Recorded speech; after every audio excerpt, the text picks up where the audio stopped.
তো এটা হলো আমাদের রাস্তাঘাটের ভিউ। তো গাইস এখানে হলো এই যে এটা ওই ঘরটা এটা আর কি।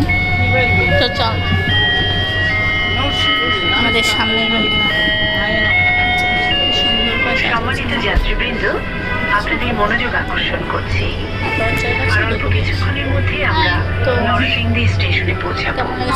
আপনারা যারা নরসিংদী স্টেশনে অবতরণ করবেন, মেহেরবানি করে আপনাদের মালপত্র গুছিয়ে নিন। নামার সময় সতর্কতার সঙ্গে নামুন। নিরাপত্তার খাতিরে চলাচলের সময় কেবলমাত্র প্ল্যাটফর্ম অথবা ওভারব্রিজ ব্যবহার করুন।